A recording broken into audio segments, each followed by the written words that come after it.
Aujourd'hui, Vladimir Poutine fait sa menace la plus directe contre l'Occident. Il a été très direct, dur et très franc par rapport à ses propres pensées. Pour la toute première fois, il a fait sa menace à l'Occident et affirme que le conflit en Ukraine se mondialise. Il y a beaucoup plus d'acteurs dans cet élément.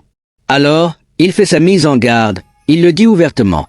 Poutine menace l'Occident en affirmant que le conflit en Ukraine se mondialise. Il est de mon devoir de vous informer de ce qui s'est produit ces derniers temps. Comme on le sait, les représentants officiels des pays occidentaux, début novembre, ont annoncé vouloir donner l'autorisation à l'armée ukrainienne d'utiliser les missiles livrés par eux pour frapper le territoire russe en profondeur. Nous avons régulièrement attiré l'attention sur le fait que cela signifierait une implication directe des pays occidentaux dans le conflit, dans la mesure où l'utilisation de ces armes n'est pas possible sans la présence physique de représentants des pays producteurs. D'autre part, nous avons mis en garde contre une escalade de ce conflit. Et justement, des frappes ont été effectuées contre les régions de Bryansk et de Koursk avec des missiles. Toutes ces attaques ont causé des dommages.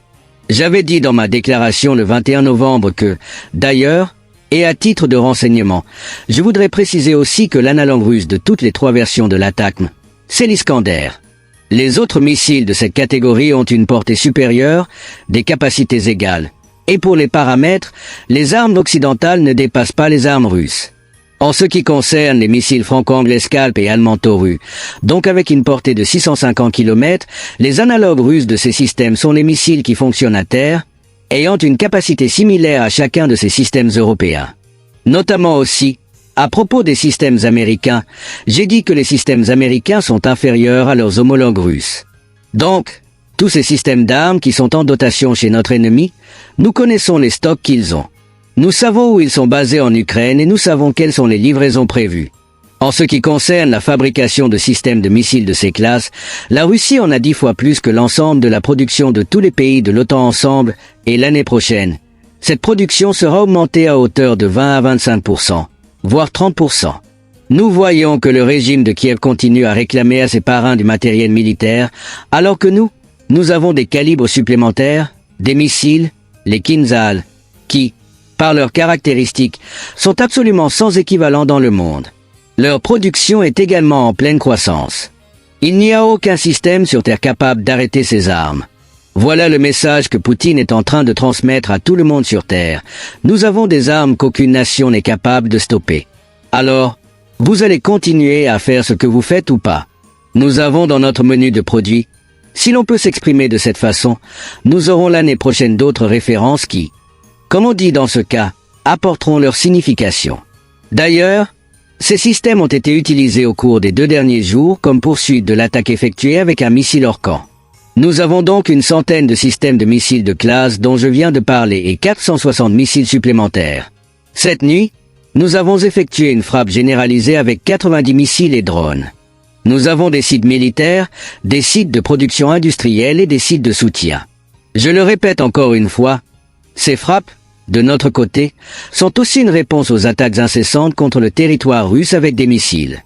Comme je l'ai dit plusieurs fois, il y aura toujours une réponse de notre côté. Ces frappes, à l'aide de missiles hypersoniques Orkan, en armement conventionnel, nous avons été obligés de les utiliser au combat. Comme je l'ai déjà dit, en réponse aux frappes menées à l'aide d'armes occidentales sur le territoire des régions de Bryansk et de Koursk, l'Orkan n'a pas d'équivalent dans le monde. Je pense que de tels équivalents ne seront pas visibles prochainement. Je vous explique, comme vous l'avez demandé, comment fonctionne le missile Orkan. Donc, des dizaines de blocs attaquent la cible à une vitesse de Mach 10, c'est-à-dire à peu près 3 km par seconde. La température à l'impact peut être de 10 000 degrés Celsius, et donc tout ce qui se situe à l'épicentre de l'impact est transformé en poussière.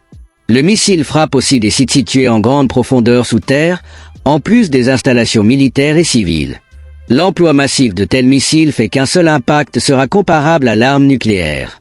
Pourtant, l'Orkan n'est pas une arme de destruction massive. Premièrement parce que cela est confirmé par l'essai du 21 novembre. C'est une arme de très haute précision et, deuxièmement, et c'est plus important, il n'y a ici aucune charge nucléaire.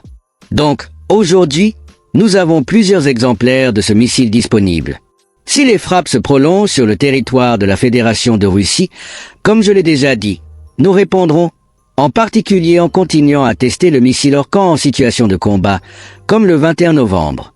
Le ministère russe de la Défense et l'état-major de l'armée russe sélectionnent des cibles à frapper, et ça peut être des sites militaires, des sites industriels ou des centres de prise de décision à Kiev. D'autant plus que le régime de Kiev a répété à plusieurs reprises vouloir effectuer des frappes en profondeur sur le territoire russe, à Moscou et à Saint-Pétersbourg.